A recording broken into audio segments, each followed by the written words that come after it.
Before we get into the deep stuff, let's give some basics or some things I want to do inquiry from the others. Walk me through the Santa Fe Institute. What was it about the time of the math? And this was in the late 90s. So they're not going to hear me on this part, right? We're going to do it both ways? It will not be on the video, but we do have you recorded. Fine. Remember, when you're answering on these questions, I'm not in the shot, and they're never going to hear my voice. So a little bit you got to repeat in your answer, you got to repeat what my question was. Oh, a little bit. Okay. Santa Fe Institute. Why, when you're at the top of your game on Wall Street, do you decide to finance, which was at the time, or endow, or become the donor or sponsor, however you want to say it, for what was considered the most cutting edge group of mathematicians in the world? Action. So Santa Fe Institute in the late 80s, early 90s, I was interested, I was on the board of Rockefeller. So that starts, Rockefeller, it's a university formed by John D. Rockefeller to sort of give back to the community. It's east side of Manhattan, except it was old. It was sort of old-fashioned. They were talking about medicine, and medicine by itself was, again, subject to the ideas of science. They were trying to use science to find cures for disease. And I said, no, we need to do something different. We need to start interdisciplinary work. How did a schmuck like you get on the board of Rockefeller? What year was that? I don't remember. I think 89 and 91. So that's one of the most prestigious research places in the world, correct? Yes. Okay, how did a guy like you get on the board of a blue blood, internationally known, hard research, Nobel Prize winners all over the place? How do they pick a guy like you, a trader from, or basically some guy from Bear Stearns? Good question. So I was asked to be on the board of Rockefeller, and I think it was, I was on the board of Rockefeller, there was a money manager who said, Rockefeller needs someone with financial expertise because the university is growing and there's lots of new things. You have to, again, we go back to the original discussion the last time. Up until the mid-'80s or sort of early mid-'70s, the most important thing was your name. If you were Rockefeller, you already were considered to be brilliant. If you were head of General Motors, it was your reputation. It was who you knew, who your family was, what was your character. And then in the mid-'70s, basically, if you remember, you probably had a calculator. It was very advanced in those days to have a Texas Instrument calculator, where it could, by putting in the numbers, it would multiply for you to do square roots. And that was the first, and everyone who had a calculator was already advanced on Wall Street. A simple almost like your accountant. The most important parts of business were really now going to calculations. So it's not only mathematics, but it's things that could be calculated. Reputation couldn't be calculated. I could give you, are you a 10 on a reputation scale, an 8? What does it mean to have a measurement of your reputation? We'll get to that later. But places like Rockefeller needed someone to say, look, we're entering a different world where numbers and the numbers of companies, portfolio management was going to be balanced. It was going to be statistical. Jeffrey, could you come on the board? Potentially sit on the finance committee, Nancy Kissinger and a bunch of other people. And David Rockefeller and I got along very well. He was an unbelievable human being.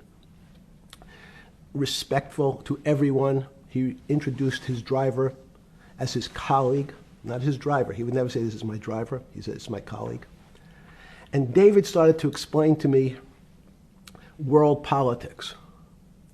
So David would say, Jeffrey, money is going to be sort of the most important things. People don't understand money. You seem to have this knack for money. I said to David, tell me about your life. What was the worst and the best part of your life? So David said, when I grew up, everyone knew I was a Rockefeller. They didn't know that my father told me he would not leave me a dime. No money.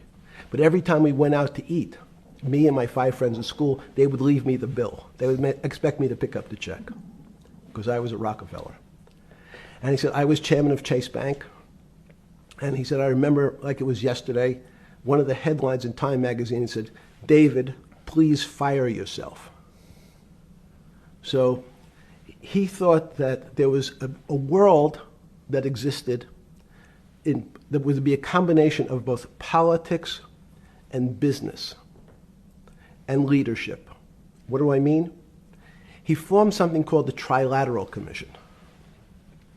The Trilateral Commission is some spooky stuff. People said it was the Illuminati, there's some mystery about it, people that ran the world.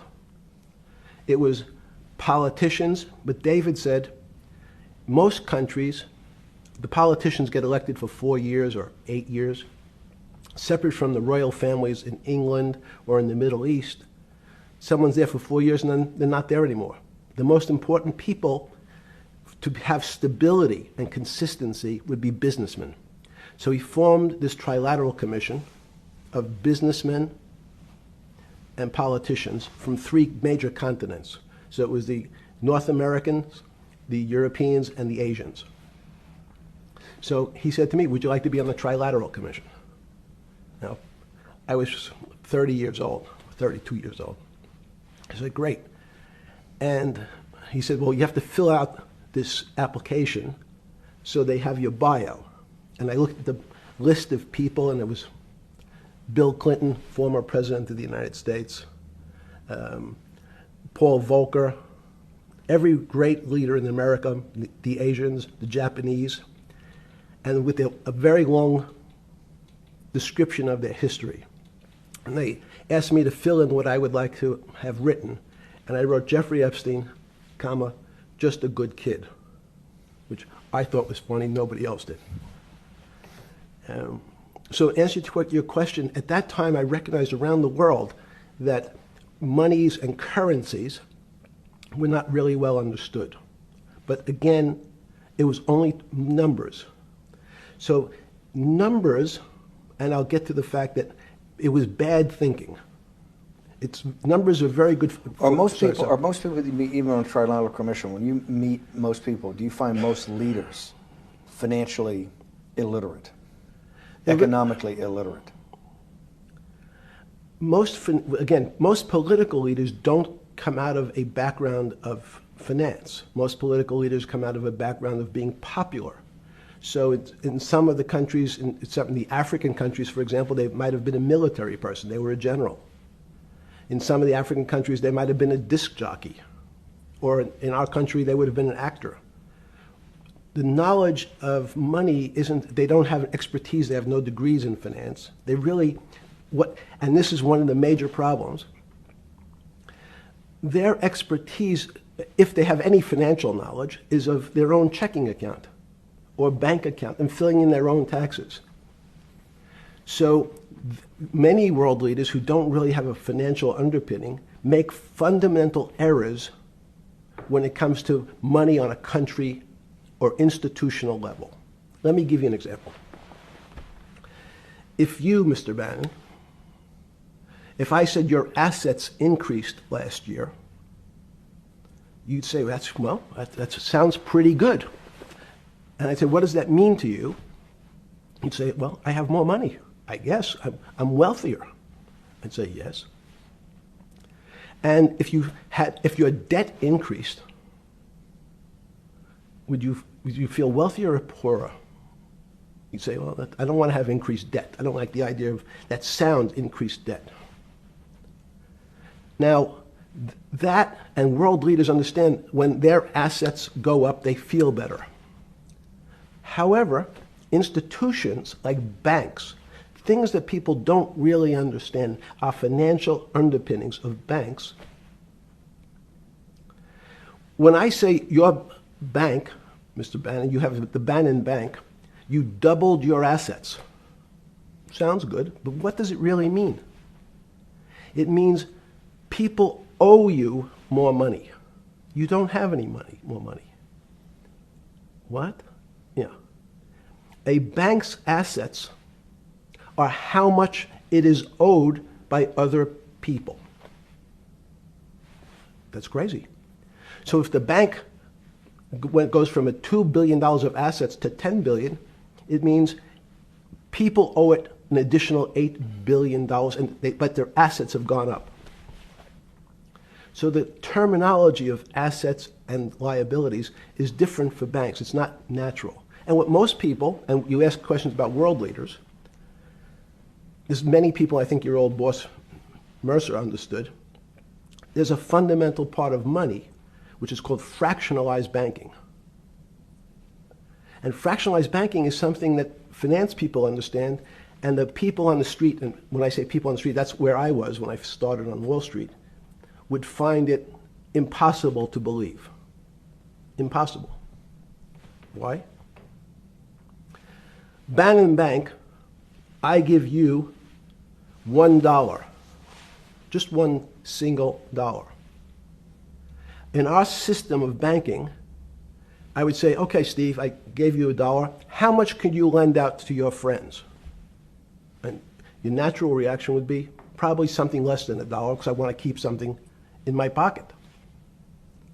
The way our system works is if you as a bank are holding my dollar, you can lend out an additional $8 or $9. No, it's impossible. I only have $1, Jeffrey. We have something called fractionalized reserves, which is if you have 1, you can lend out 9. That's the way our system works. And so not only do world leaders not understand banking, but the man on the street, my father who worked in the park department, it would be beyond his imagination that people could lend out more money than they actually had in their pocket. Next question. But how did this, in understanding that, when you get on something like the Trilateral Commission, you're on the board at Rockefeller, which is the most advanced research. You get brought into the Trilateral, which is the elite of the elite. How, since you're only at that time 30-something years old.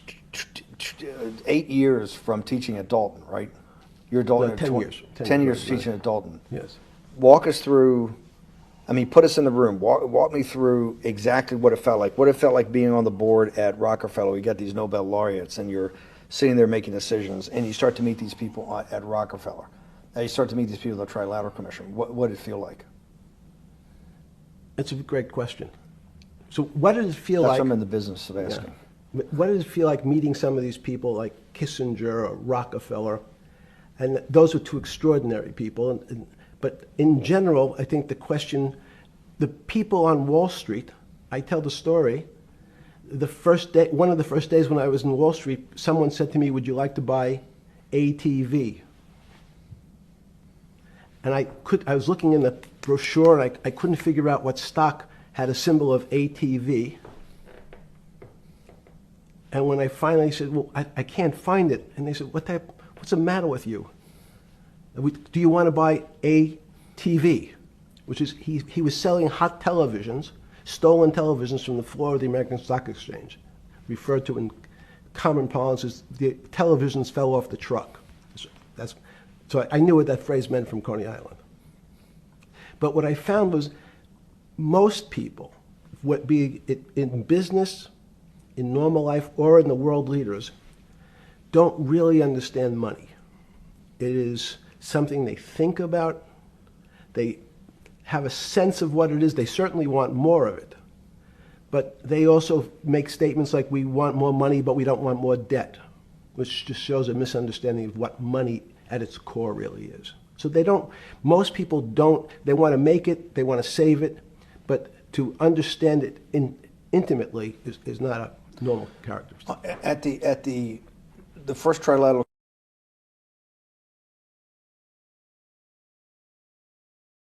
or something? Yeah, you're good. Just give me approximate. You joined the Trilateral I Commission. think it might be and we'll be able to show we'll pull down the chart of where your name was, but just give me roughly when it was. I think it could be 90. I don't remember. Okay. Let's say early 90s. Yes. When you got on the Trilateral Commission and had do you remember where the first meeting was? It was in Tokyo. In Tokyo. And at what hotel? I would like to say the Hilton, but it's probably not. And it's a 3-day, 4-day? Give me some 3-day event. And walk me through the whole thing. Speeches. It starts with a dinner. Just walk me through it. It was boring. You couldn't possibly think it was boring. It's bullshit. It was boring. You had to be stars in your eyes. No. Did you fly over privately? Yes, but it wasn't my plane. So it didn't count? No. You fly over. Yes. And it was who were the first? Like when you first met those leaders, you had to be wowed. No. You're 10 years out of Coney Island. No, I'm not wowed by people of position. I'm wowed by people of great ideas. And I don't care if it's the bus driver. I don't care if it's the student I had who has teeth coming out in Well, every these direction. guys have to have great ideas. They're the leaders of the three great continents of the world: North America, Europe, and Japan. No, many of these world leaders become world leaders because they're popular and they were able to get votes or they were able to convince people to vote for them. I learned later. Many of them were just good at what they did in terms of politics. Remember, world leaders are politicians in general. They're not scientists, they're not intellectuals, they're not great thinkers, they're great politicians. At the first Trilateral Commission meeting that you remember in Tokyo, sometime in the early 90s, do you remember what were the big issues of the day that they were talking about, and what did you think about it?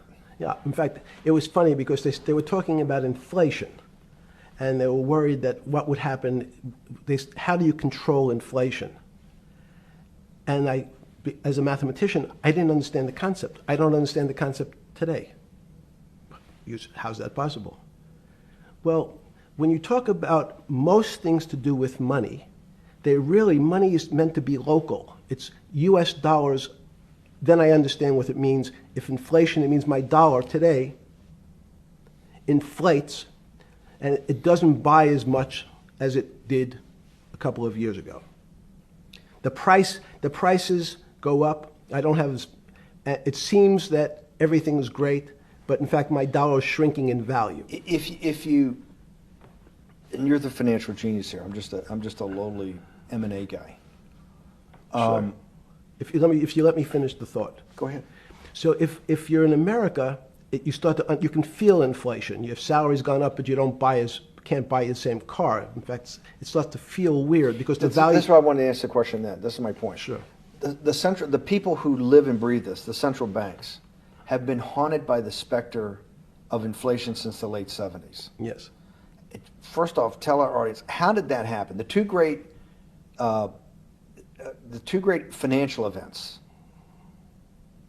in the 20th century, I'm not going to get to the 21st, were the Great Inflation in Europe after World War I, the Great Depression, the hyperinflation in Germany that led to the rise of Hitler, and then this inflation in the mid-70s. Before you go to explain inflation, why is the specter of inflation always the central thing in central bankers' minds? Because it goes back to the first concept I said, the weird concept of fractionalized reserves. The system is not well understood. Most systems, in fact, are not well understood. We don't know how our digestive system. Stop. This is I impossible. understand. This is impossible. The world banking system, the world currency system, the world monetary system Yes. has to be so well understood by the Greenspans of the world and the Bernankes of the world and you, right? The currency traders, the guys making billion-dollar bets every day. The legendary guy on Wall Street in the late 90s, Salomon Brothers. Lou Ranieri? No, the guy that wrote the money. Michael Lewis? Marius Poker? Yeah, Marius Poker. Who's that about? That great trader. Lou Ranieri. No, it wasn't Lou, the guy that ran the desk. Yeah. That eventually ran the hedge fund that went long-term capital. Yes, I don't remember. Who's the guy? I want to say, I don't remember. Yeah. I'm sorry. Lou Ranieri is big, but Yes. those guys have to understand the system perfectly. No, they don't understand the system. They understand the local part of the system. So, for example, why is not only inflation, most bankers are terrified if the public understood that the bank really doesn't have their money at any one time. It's one of the things during the Depression, there were runs on the bank. The reason the banks don't keep much money in the actual bank is they assume that not everyone's going to want their money on the same day. So it's not really the fear of inflation. The fear is a run on the bank. Everybody wants to take out something that doesn't really exist. Inflation is tied to interest rates. It's a more complicated example. But when your money doesn't buy the same amount of product this year than it did last year, if it buys less and less, like it happened, you used the term hyperinflation. There's certain countries that are not managed well, like in Africa at the current, A $100 billion bill, $100 billion bill in Zimbabwe is worth 1 American cent. That's the perfect example of hyperinflation. It goes up, it doubles every day. So people are afraid that their value in the system starts to break down. But so if I said to you, does your doctor understand your body system? You'd say, well, I hope so, because I want him to keep me healthy. But you could have a kidney infection, you could have a heart attack, you could have a broken knee. There's lots of pieces of this system. And in fact, when you ask the question, very few doctors understand your entire body. There's a specialist for your knee, there's a specialist for your polynoidal cyst, there's a specialist for your head, and now we have specialists in different areas. So and I'm going to get to your first question about Santa Fe Institute.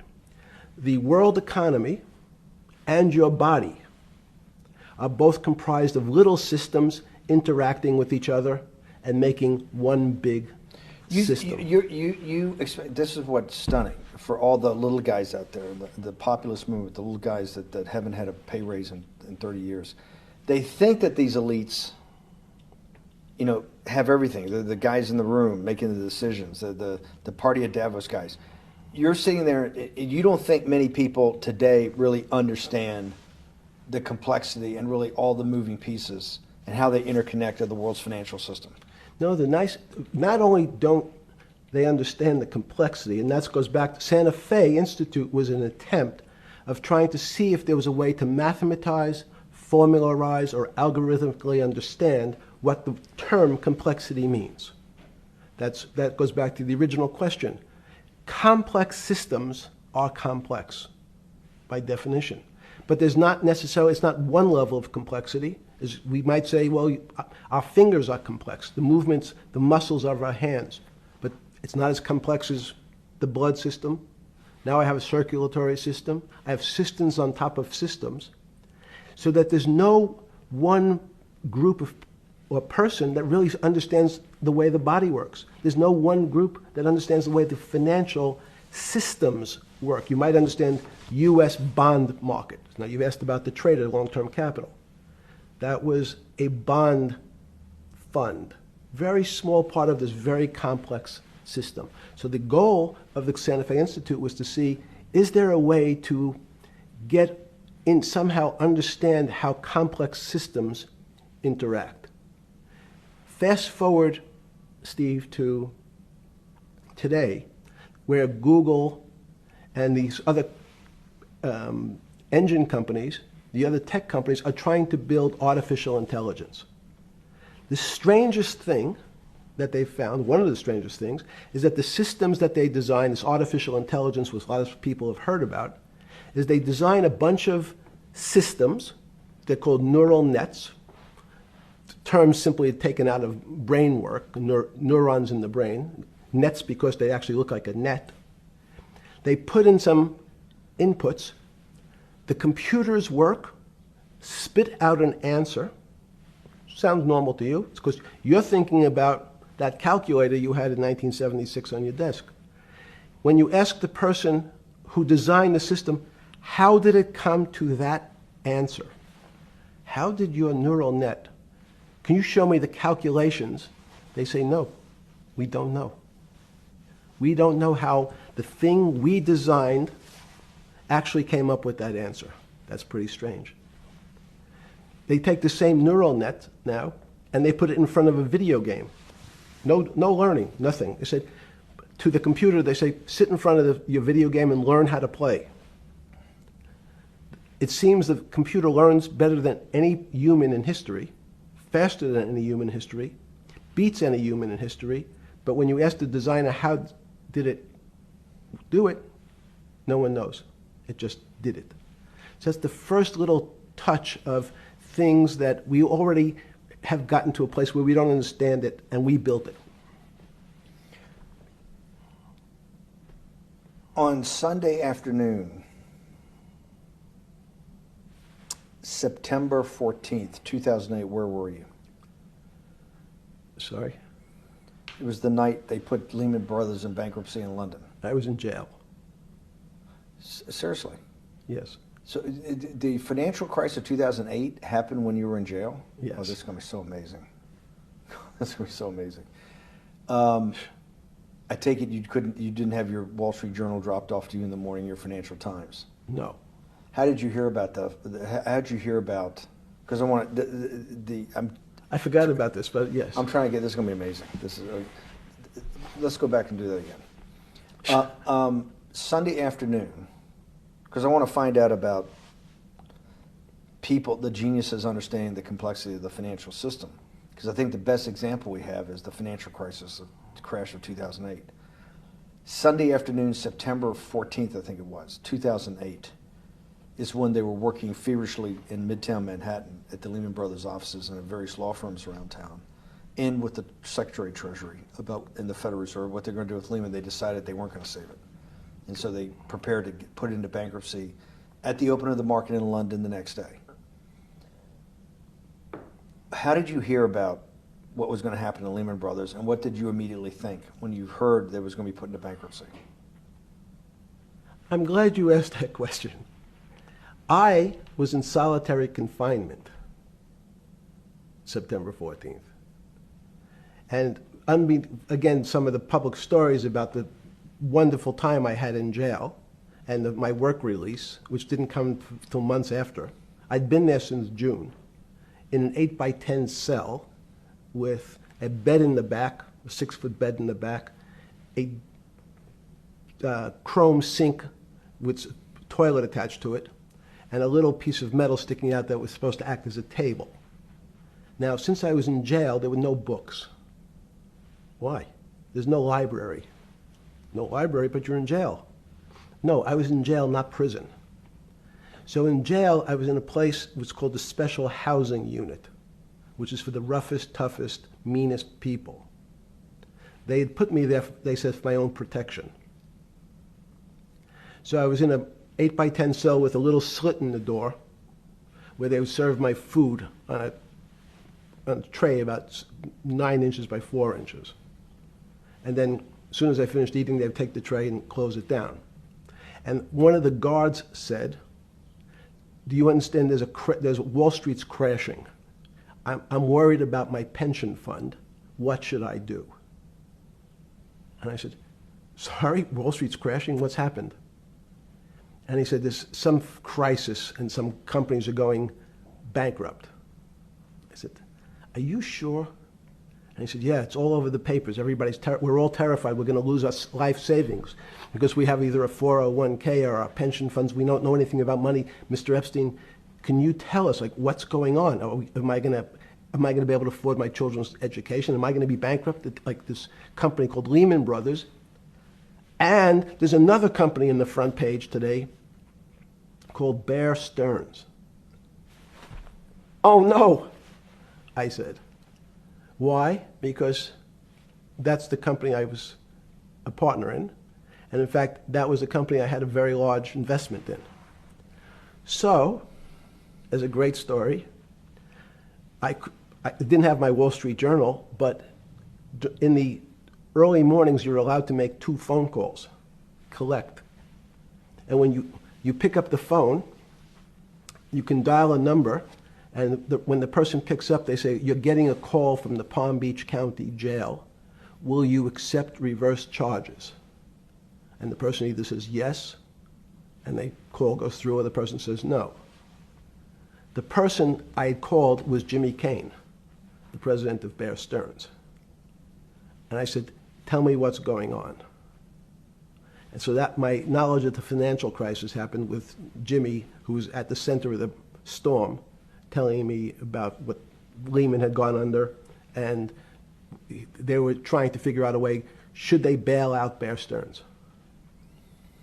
Did it strike you at the time of the mess you had made of your life to be in a situation that you're one of the greatest financial minds in the world, looked at by world leaders and asked your thinking by the most prominent and important people in the world, and here you are in solitary confinement. You got to make a collect call to somebody. Did it strike you at the time how all the threads of your life had come together and put you in a position, or you had put yourself in that position? No. So it never struck you when you had to make one of your 50% of your collect calls that day, you call the president or the head of the CEO of Bear Stearns.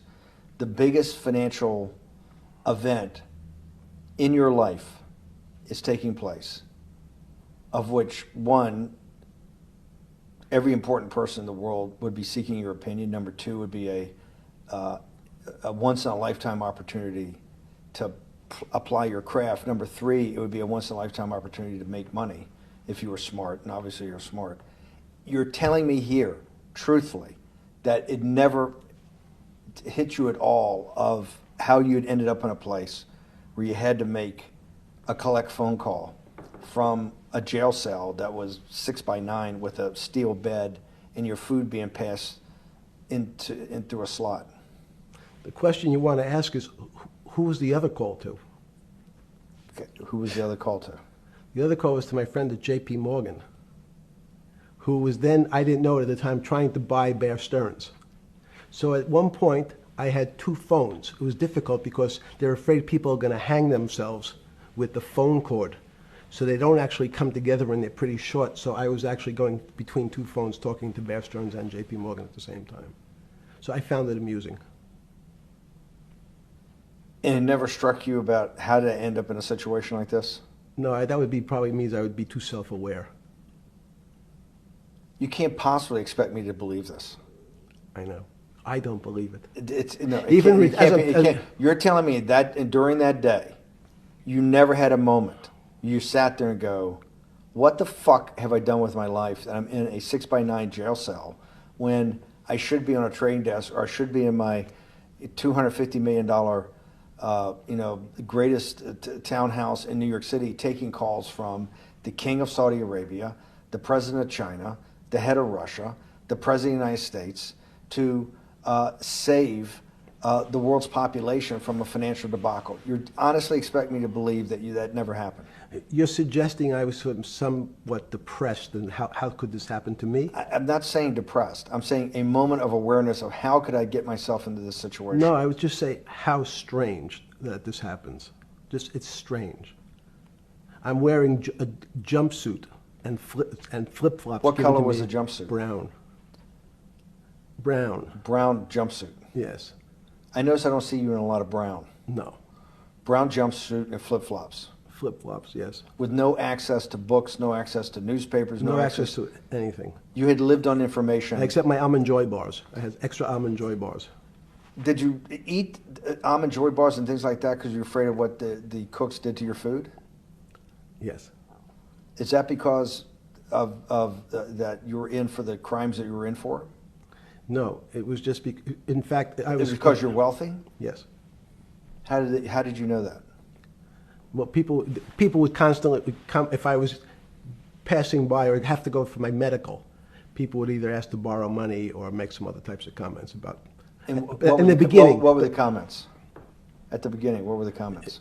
It serves you fucking rich guys right that you're here next to me. There was nothing about your crimes. No. So all this rumor you hear all the time about people in prison that commit the type of crimes you commit, you're saying in your personal thing is not true. No.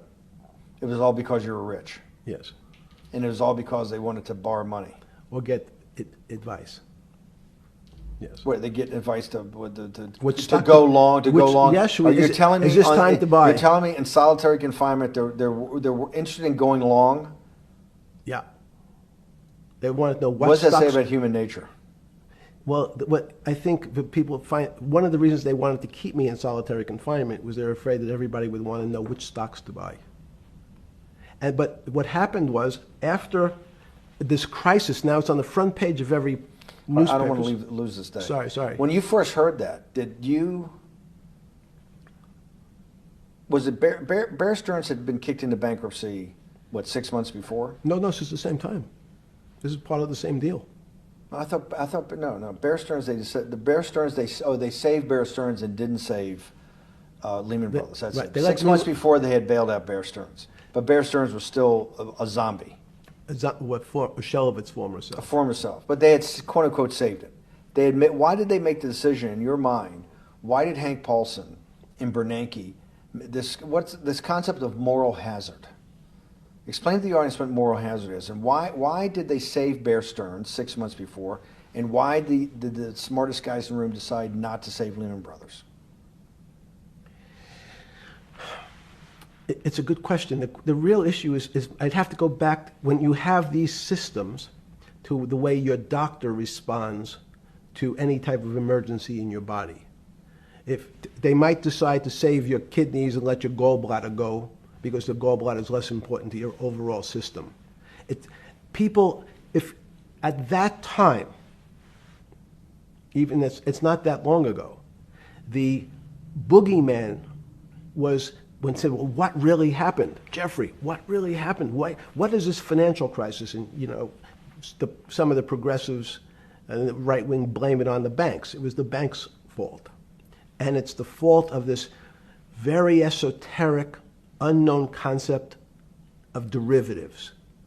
It was really the derivatives that caused this financial crisis because the derivatives got somehow out of control and in the Mickey Mouse. And that was the way you started your road to a billionaire went right through derivatives. Yes. But derivatives were not the cause. Derivatives were not the cause at all. It's like saying your hair was the cause of your heart attack because it was on top of your head. So what when you was fell the down. cause? There isn't, let me say, there's no one specific cause. These are system collapses. So many times when they have to make your death certificate, when you say, well, what did he die from? They'll say heart failure. But if you say, what was the cause of his heart failure? Well, he had low blood pressure, his sugar was high, he was diabetic, he had all these other problems. But they say, no, we need a word on your death certificate. Did he die from brain damage? Did he die from heart failure? That's the financial crisis. Many people said, well, what caused it? They wrote, like on its death certificate, derivatives. But derivatives are not a fundamental cause of anything. Was it Sunday or Monday? I take it was Monday morning when you made your two collect calls and you were talking to Bear Stearns on one hand and Morgan Stanley on the other. J.P. Morgan. J.P. Morgan. That was Monday morning. Did you, Jeffrey,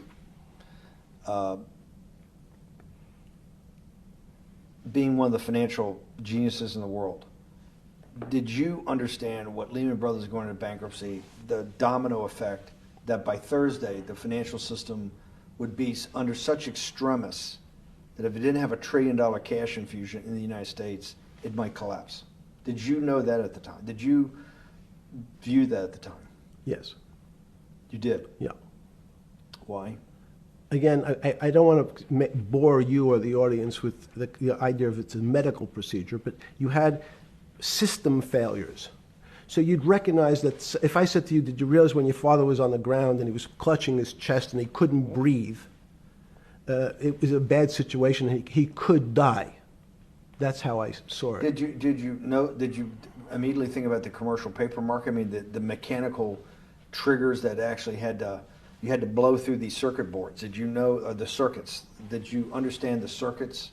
Or did you have a concept of the circuits that were going to get blown through? Yes, but only because of an analogy to a body. And in fact, from my telephones against the wall with my little metal wires, because the next day I talked to another person in Washington about the issues of what I thought was happening, and I made the same discussion about the... They were at the Treasury Department? Yes.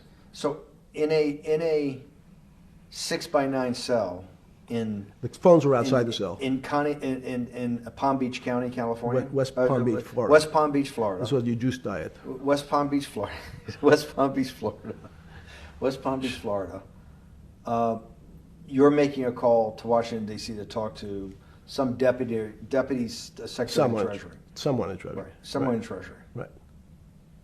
And that does not, the night before you go to bed, it doesn't dawn on you at all. You never have a moment of self-reflection that, how did I end up on this metal cot when I should be at the center of things?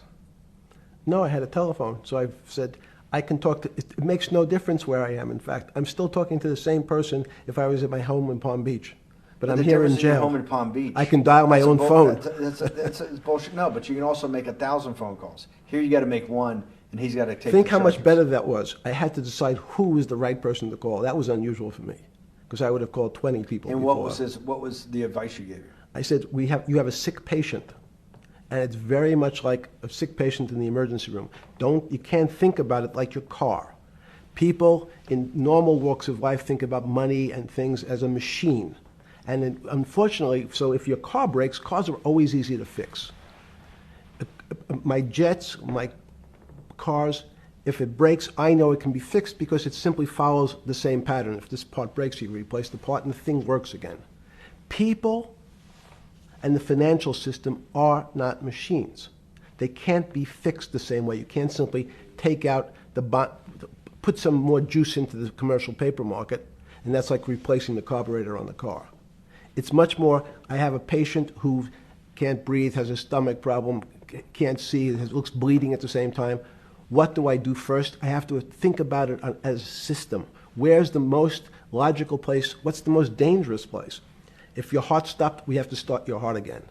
In the equivalent to the money market, why do I have to start your heart again? I need to get your blood flowing. If your blood stops, you're dead.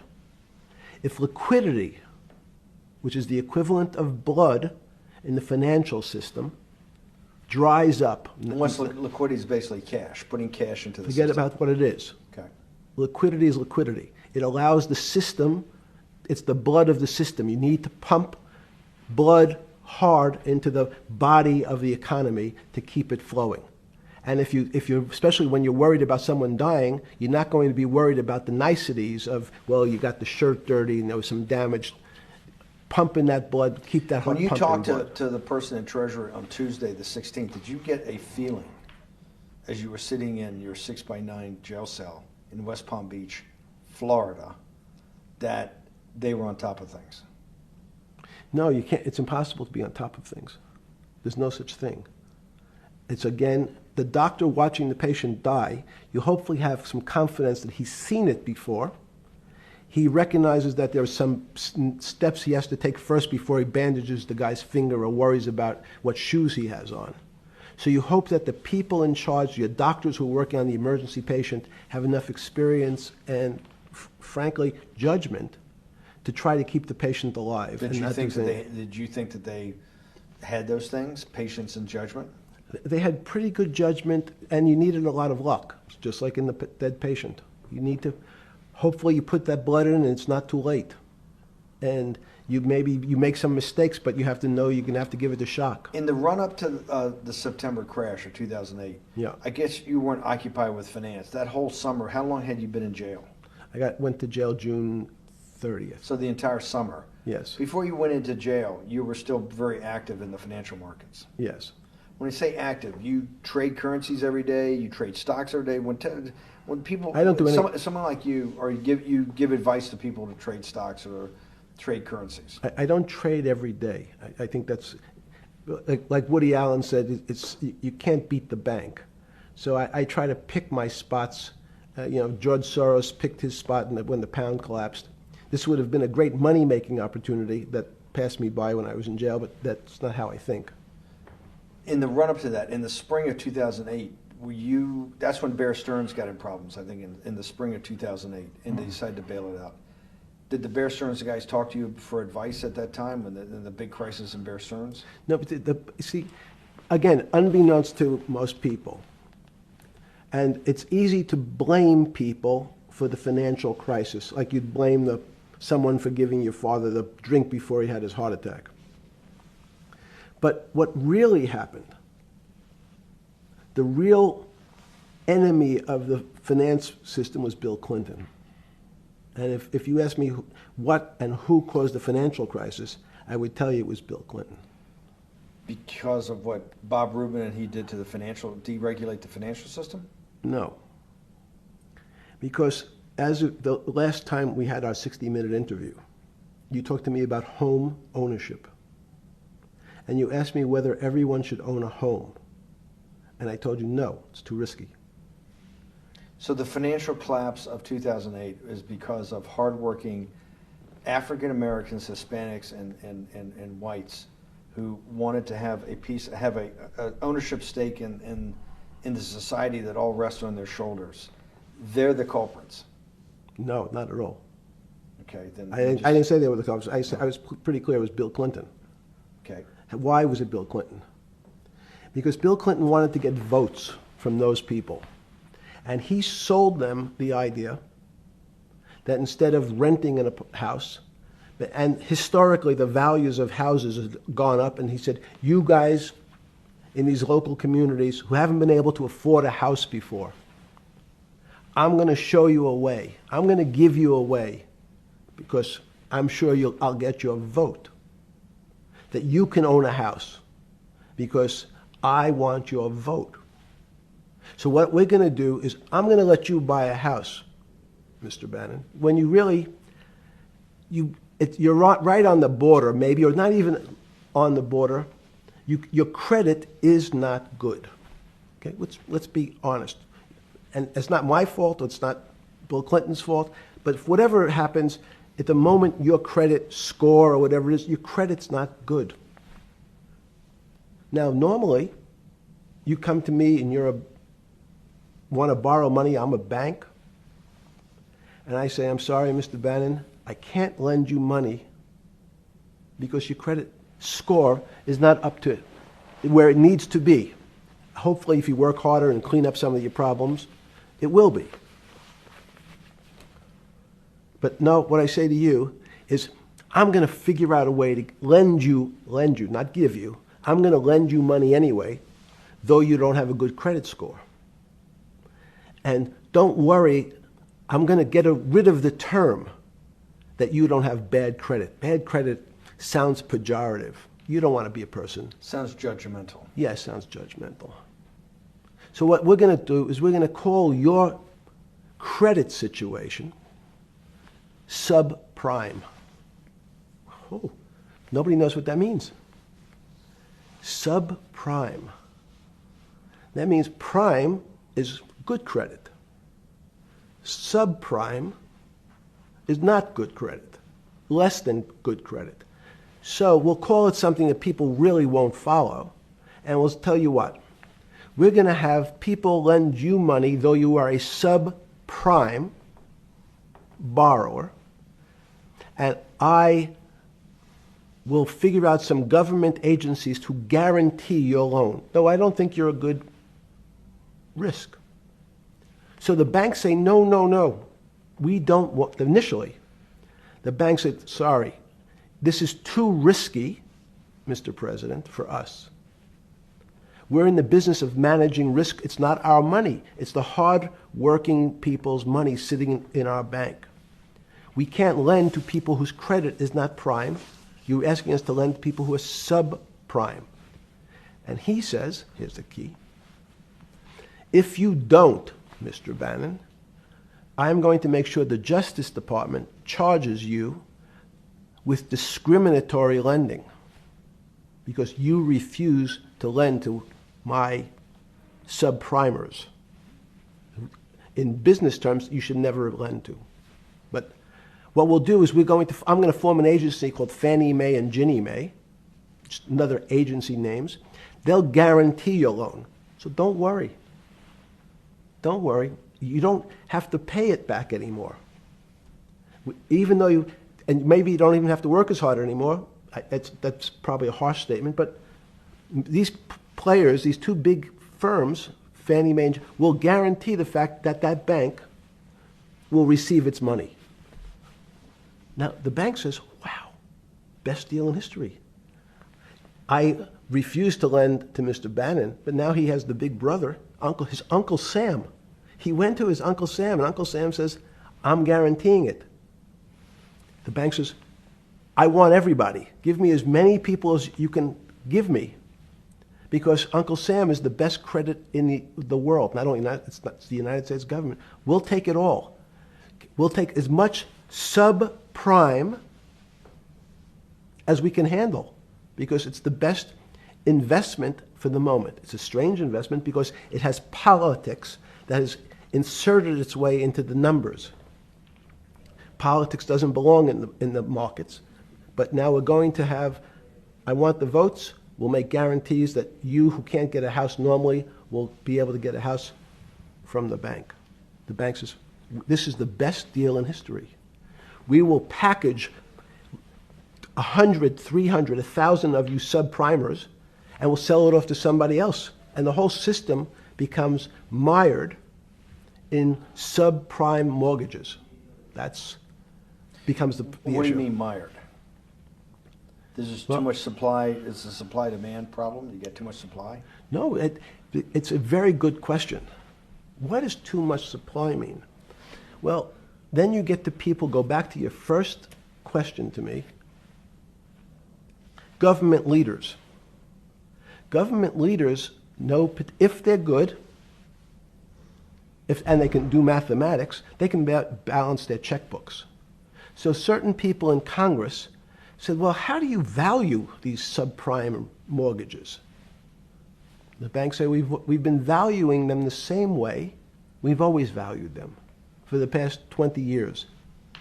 The accounting firms, there's something in this country called GAAP accounting, which is a standard type of accounting.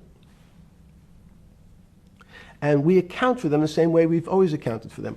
If we paid $1,000 for your mortgage last night, when we put it on our books today, we're going to say its value is $1,000. It makes sense. I paid for it what's its value? It's $1,000. That's what I paid for it last night. No. The Congress people said, that's not really a good answer, you know. That doesn't give us confidence that you know what you're doing. Because what happens if you have to sell it tomorrow morning? Something's happened and you have to sell it. Remember, there's kinds of stress tests. Would you be able to value it at what you paid for it the day before? And Wall Street says, that's not the way you can think about this. This is crazy.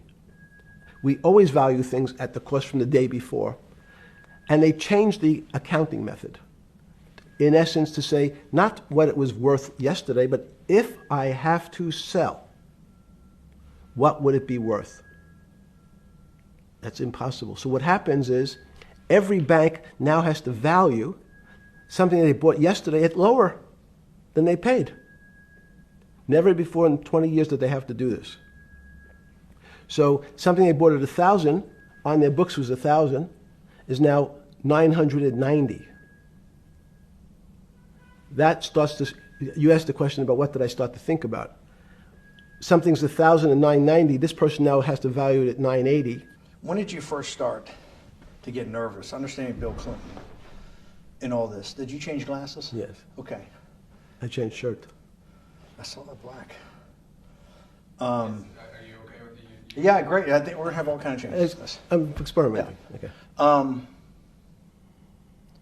When did you get a feeling? Did you ever anticipate, before it happened, something like 2008 could happen? No.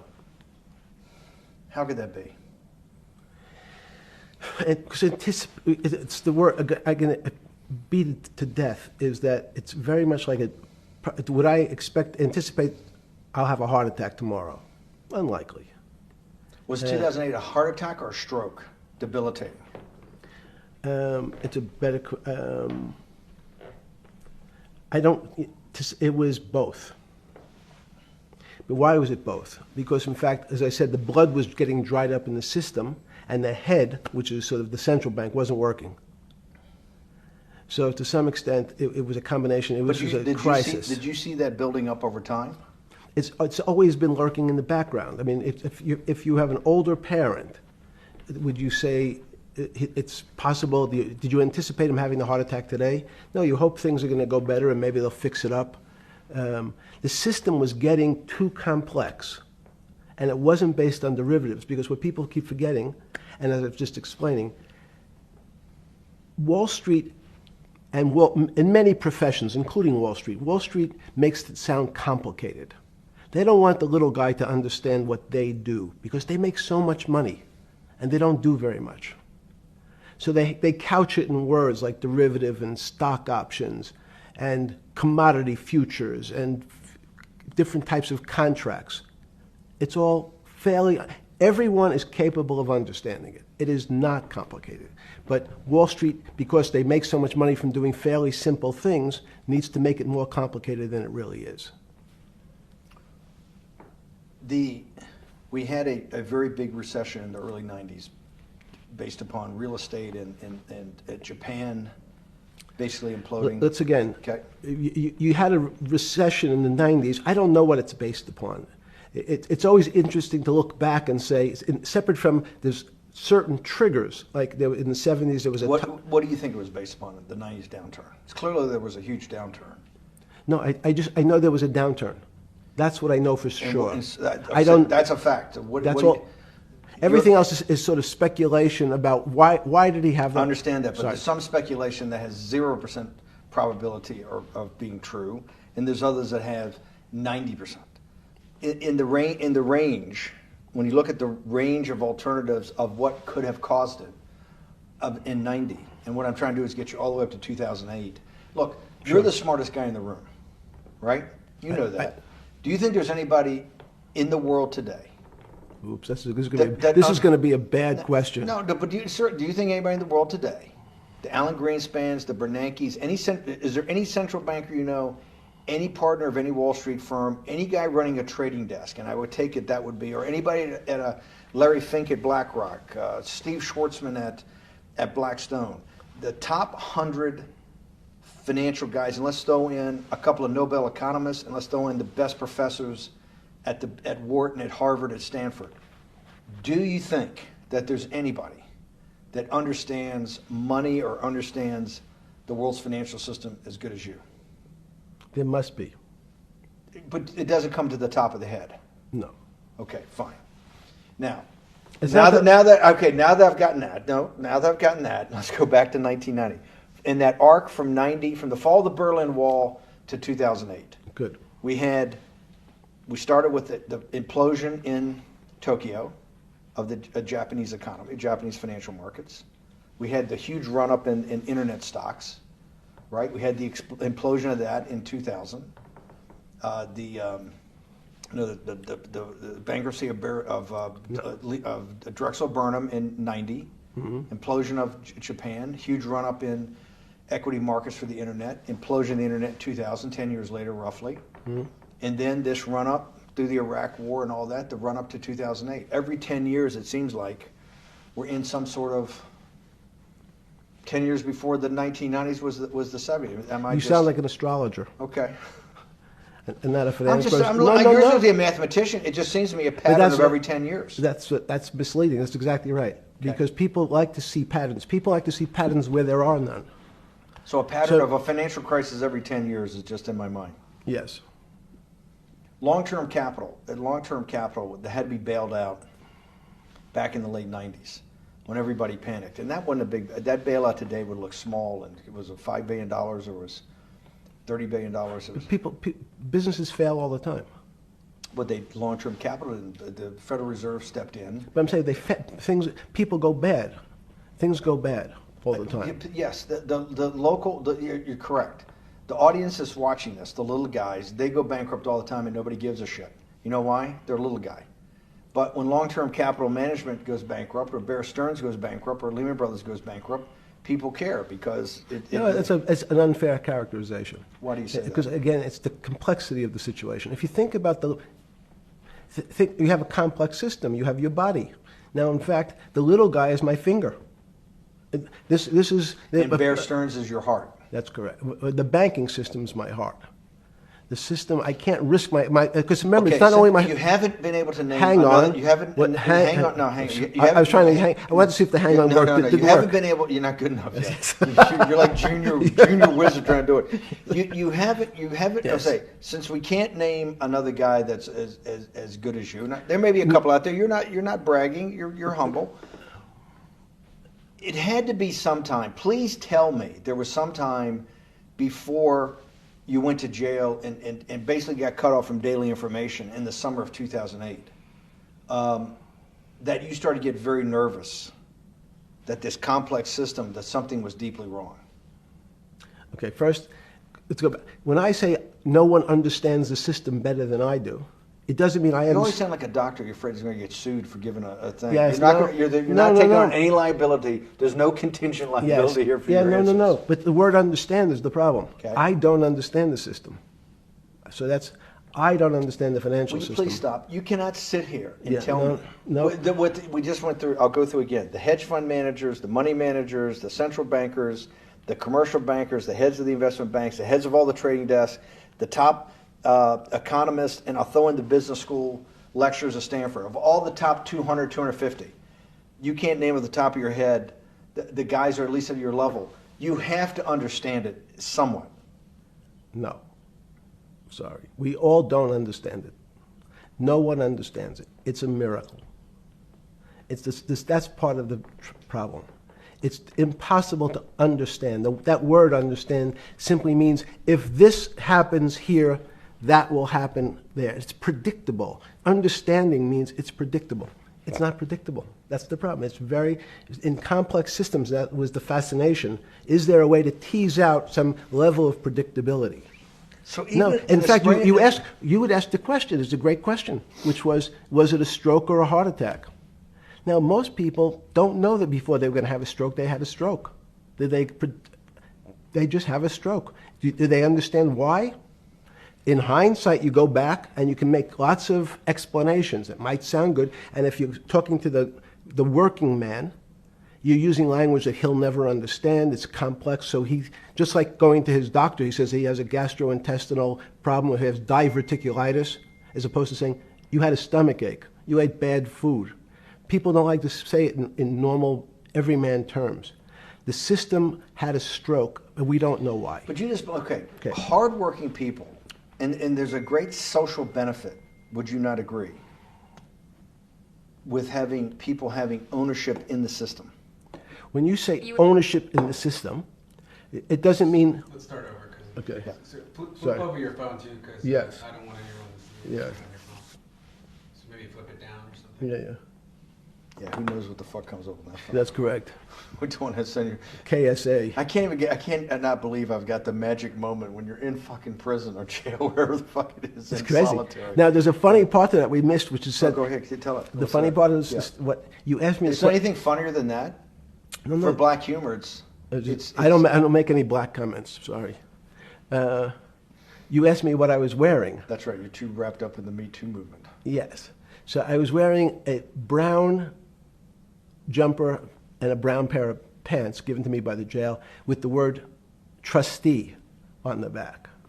Because you had qualified to be a trustee? Well, the funny part was it was spelled Trusty. So I wasn't really sure. I'd been a trustee in many different operations, but it was the first time it was actually printed on my back and spelled incorrectly. Probably had a higher level of being a trustee at that than you had at all the boards that you were trustees, right? Yes, because as the trustee meant you get two devices to clean your toilet as opposed to one. Yeah, but it also meant that you had some sort of personal fiduciary own responsibility for oneself, right? In the jail? You mean? Well, that's what being a trustee is. That's where they give you two. Yes, you get two cleaners. I was a trustee in the jail because I was able to teach some of the kids to help them get their GED. So that's how they gave me a trustee job. There's no time. I got to go back to this because I'm like a dog with a bone in this thing. Yes. You can't. There's something deeply fucked up with you. At least something. Well, we know there are things deeply fucked up with this. You will get through in this film, Right. but you cannot possibly sit there, knowing that you came from nowhere, knowing that you went to the very top of what is considered outside of science and maybe physics, the thing people most admire because it's like alchemy, understanding high finance. To sit there in what will be the defining financial crisis of our time, like Black Friday and or Black Yes. Monday, whatever it was, in the Great Depression, and be there at that exact moment, triggered in part by a firm that you used to be a partner in and knew intimately well, and it created much of your initial net worth because of, and know that you couldn't, someone who lives on a phone, right? Yes. Because you do live on a phone, right? Correct. You had to make just 2 collect calls. You cannot tell me sometime during that day you did not have that conversation with yourself of how the fuck did I do this to myself to put myself in West Palm Beach in a 6x9 cell with a metal fucking bed with a brown shirt that said Trusty spelled wrong. So did I find it amazing that I was there? That's a Not better- amazing, and I don't want to say it's not Nope. funny. Oh, I thought I wasn't funny. Right. But Not I- amazing. no, it was incredible. Incredible in what way? This- Incredible like, how do I do this to myself? No. It's as incredible as me sitting here in this house. They are both just 2 sides of the coin. That's how I think about it. That my life today is incredible. Do you consider yourself a stoic? No. I consider myself a hermit. Stoics are not very happy. Being a hermit then, being in that 6x9 cell, being in the cell qua the cell was not the problem, right? Correct. What was the problem? Eating the almond joy bars. Because you couldn't eat the food. No, right. And but remember, my life is. Did that ever strike you that I can't eat the food because somebody might have done something to it? I gotta live off an almond joy bar, 1 a day or 2 a day or whatever. How many ever sneak in a day? No sneaking in. Your 1 almond joy bar, it did not hit you at some time? How the fuck did I do this? No. Let's go back to the spring of 2008. Were you so wrapped up in your personal issues at the time you were not spending enough time on the financial markets, or were you deeply involved in the financial markets like you normally were? No, I was involved. So we're saying that the smartest guy in the room didn't see it coming. No, of course The not. bankruptcy of Bear Stearns, you just thought was a Bear Stearns problem. You didn't see it as systemic.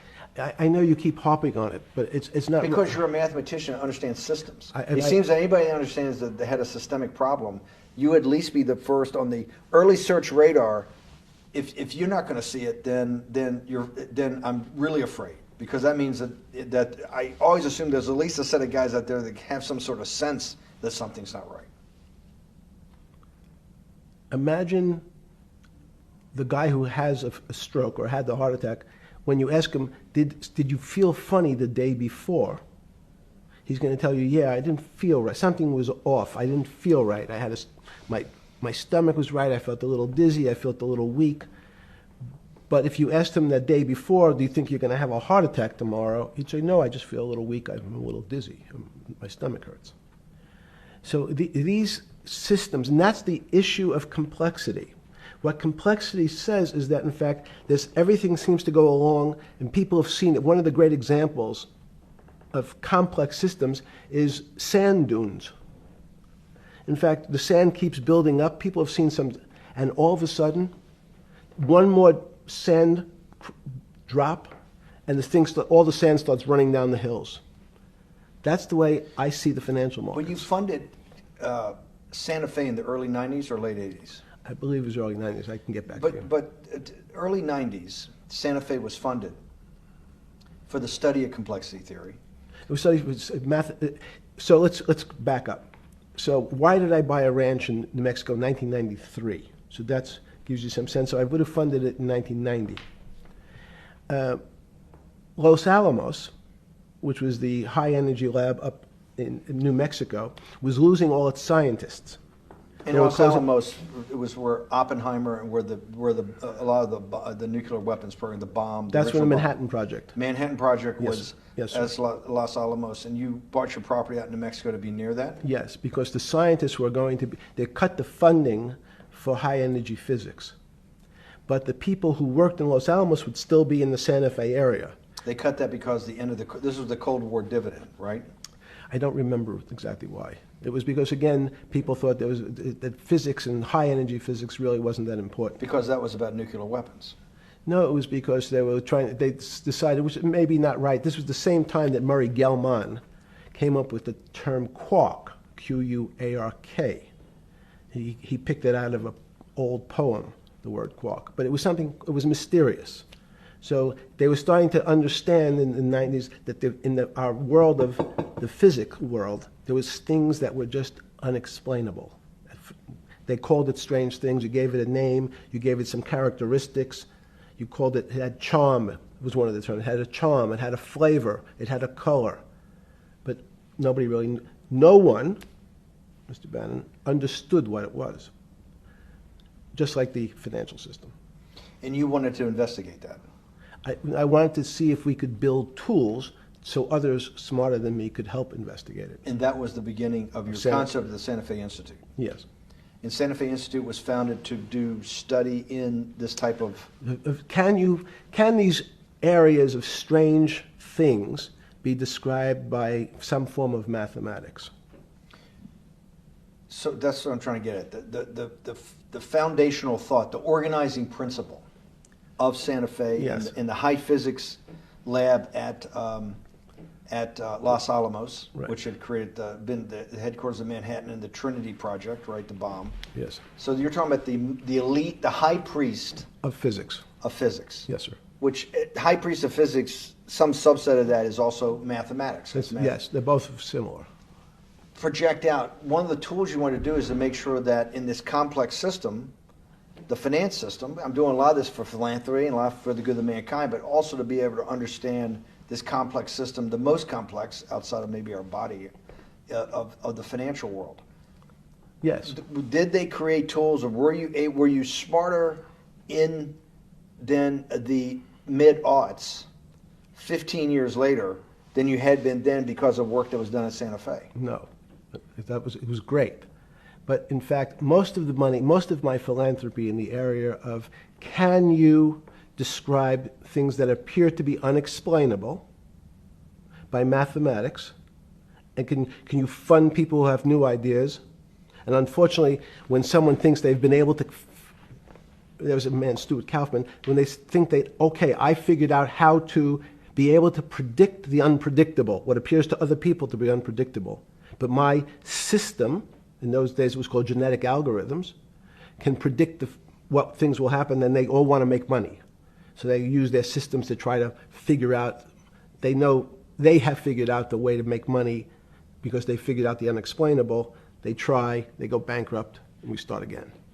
So with a cold view, what I've come to realize is that the attempt to mathematize, formularize, or what in your prior work, to understand what really is, in today's world, still unexplainable, is impossible.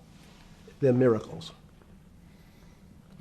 Your first head of Santa Fe was Christopher Langdon, I think. Langdon from Australia. But Murray Gell-Mann was Murray Gell-Mann was the funder. He was the rock. Yes, he was the rock. He was a Nobel Prize winner? Yes. Yes, and a wonderful guy. He came out and helped us with the Biosphere 2 project.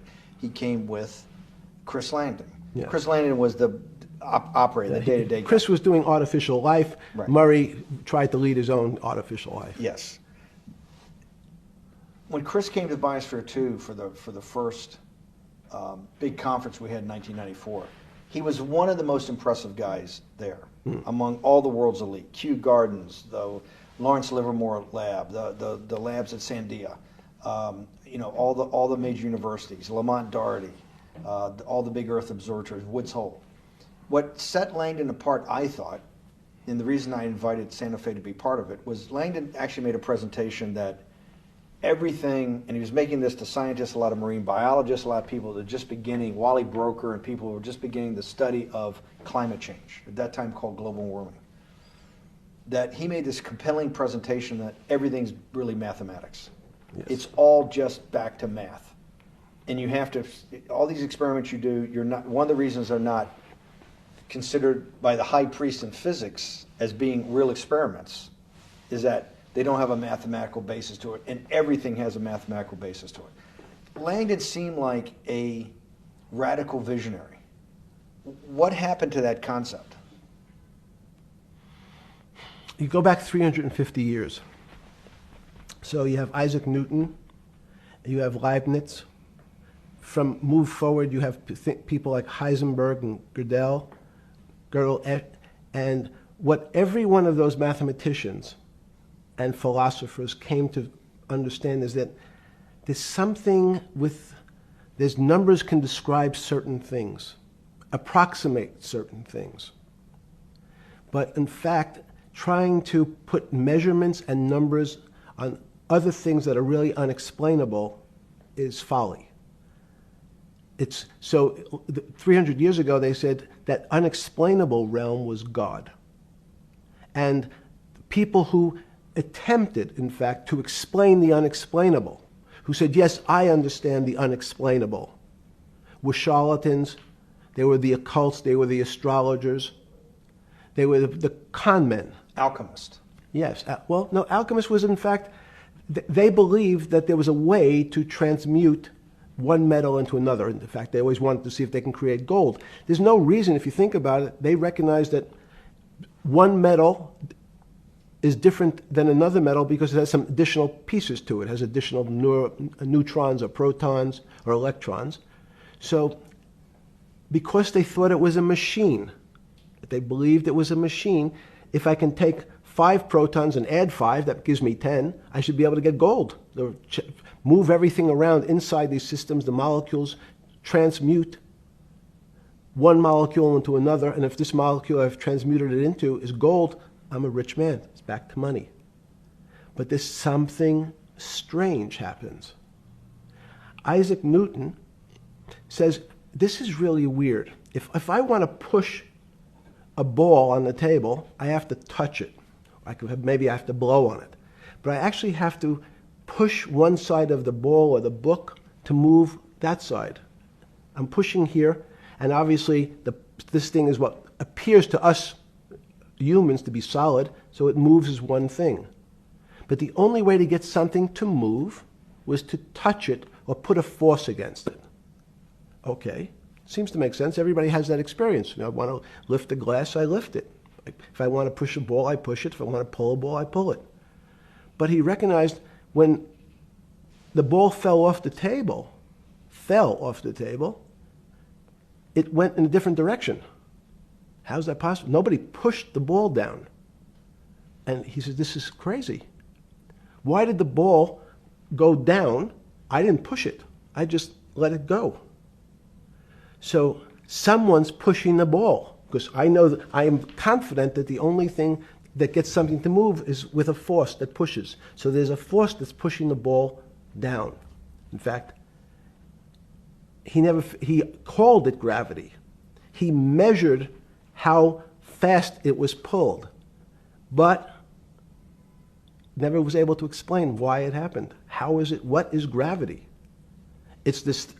Everybody says, well, why did the ball fall to the ground? Because gravity took it. But what's gravity? That's, as Feynman would say, that's the name of the thing. We have no idea what it is.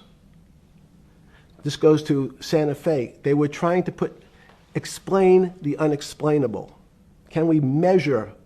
Can we figure out a way to predict the stock markets using these types of chaos complexity? Before we get there, let's walk back through it. Let's go back to Newton.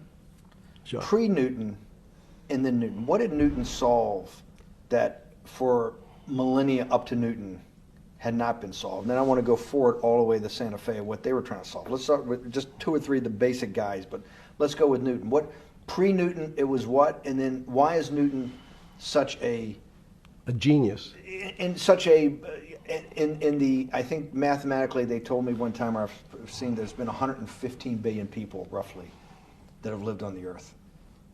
And of that 115 billion, Newton. Are you sure that's a number? That sounds a lot very high. We only have 7 now. I think in the history of the earth, I think I'll pull up the stat for you, but I think it's 115 billion people. They figure that probably is inflation. That's why you have lived on Earth. But he's one of the handful of the most important. What did he solve for? Why is he so important for how we live today? And then we want to go through Leibniz and the other 2 or 3 other major ones to get us to Santa Fe. Well, it's a long journey. This is the heart of what we're trying to do. Let me take a bit of a detour just Okay. a second. What if you went to high school and the last year in your high school, you took calculus? So Isaac Newton sort of invents calculus. Well, that sounds invents, mathematicians. To torture seniors in high school before they graduate. Yes, but obviously, no, yes, the answer is yes. Certain people could never do calculus. Why is that? Why is calculus why is that the dividing line between, to me, people who can handle that and can go on to do certain things, and people just hit the wall, even if they know math? It seems to me that that calculus is the thing that changes. It bridges. That's because it's about the theory of change and the theory of how things change. It's a great question. But in fact, what calculus does is it's somewhat philosophical. That's why mathematics Newton wasn't a mathematician, he was called a geometer. That's what they used to call themselves. They understood geometry and numbers. But there's an old conundrum where it says, during Pythagoras' days, Zeno's paradox it's called, where they said, well, if the wall is 2 feet away from me, and I take one step that's halfway to the wall, that'll be 1 foot away. And if I take another step that's half again, that'll be half a foot away, and then a quarter of a foot. I could walk forever but never touch the wall. Doesn't sound realistic, doesn't make any sense in our real lives of the physical. But what Newton understood is many problems were like that. Many things approached the wall, or in calculus, approached the limit, but never really reached it. So he said, it's okay, you don't have to reach it. We can do lots of the mathematics as if it was so close, it was almost there. And we could do lots of mathematics almost being at the limit. And this is really important, Steve, for today. Because most of the science up until today was things that are starting to approach the limit. You were taught in high school that if you had 1 divided by 0, if you remember your high school algebra, you were told, what's the answer to that? Is there an answer to 1 divided by 0? No, if you were in high school, I'd say, stay away from it. It's the boogeyman. You could write it down as it's undefined. It's not able to be determined. There's a bunch of things. But in fact, 1 divided by 0 is a strange things happen. It's a world of the strange. And what I'll explain to you after is that when you get 1 divided by 0, you get into a world we don't know what happens. The answer is it's not explainable. We can call it things like undetermined. We can have a convention to say it's X, Y, or Z. But in real life, we don't know what happens when you are actually at the limit. So Newton thought the same concept is that the limits were God. You got close to God, but you could never be God.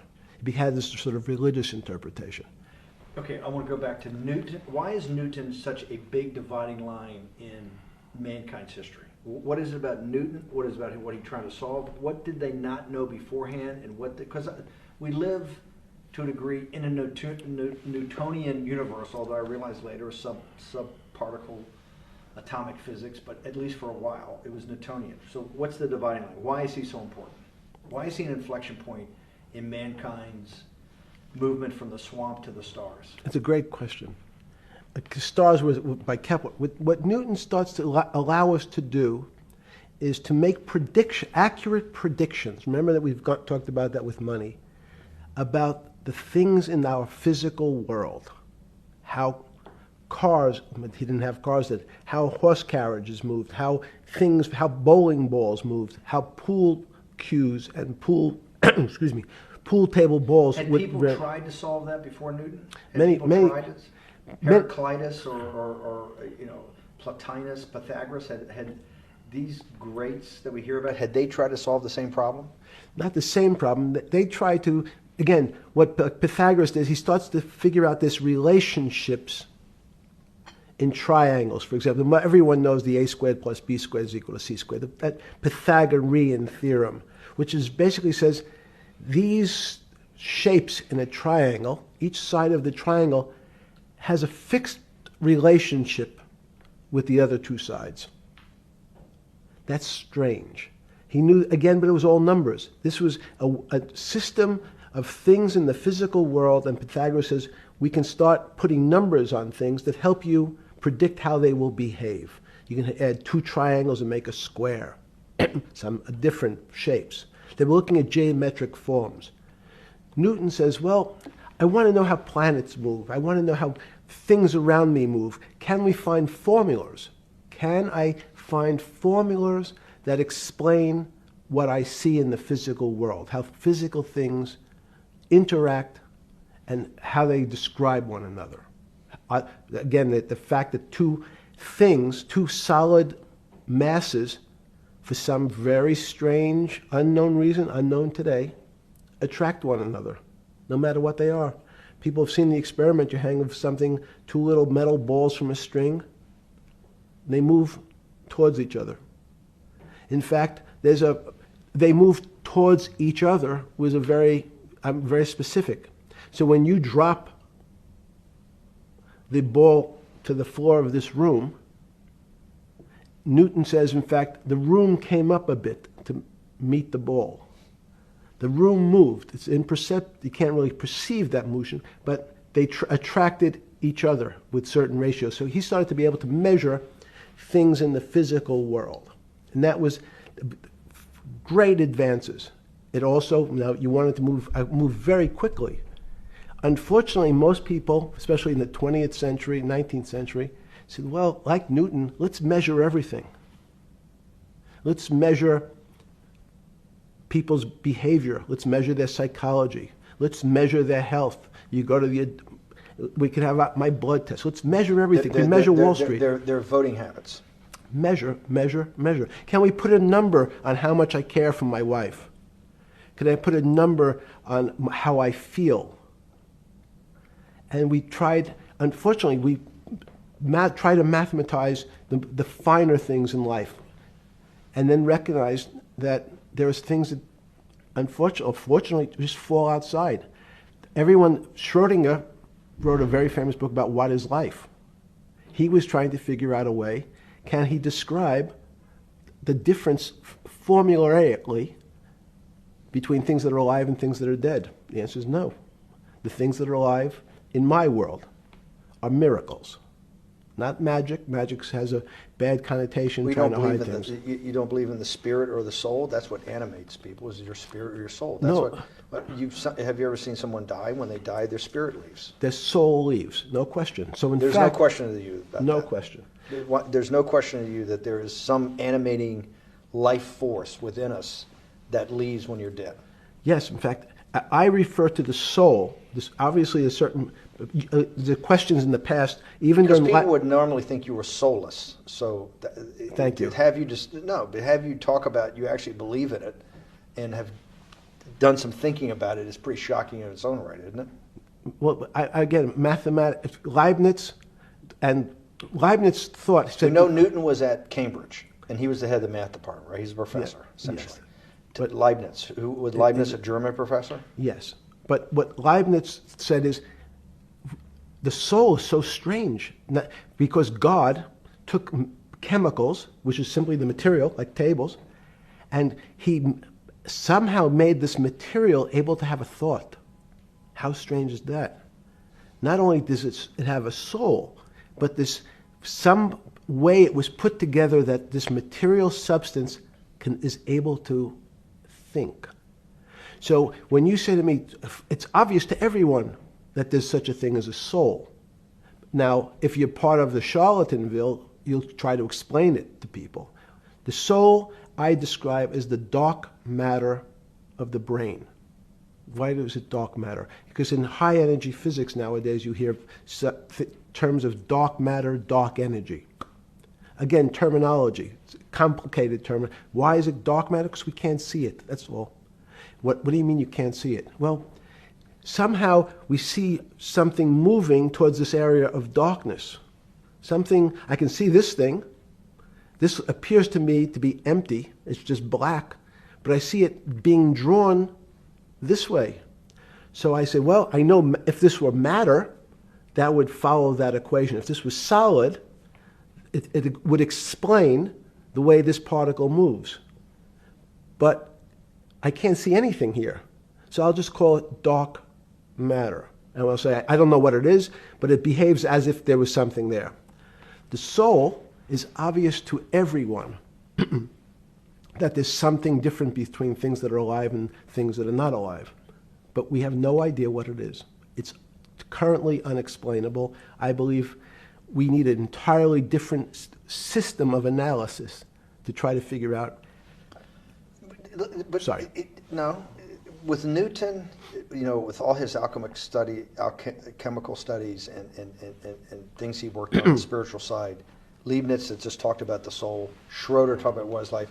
If a modern scientist or someone that you funded at MIT or at Harvard or one of these things talked in those types of terms, they would be considered to be a wingnut today, wouldn't they? They would not be on the path for tenure, right? Unless they were in the philosophy department.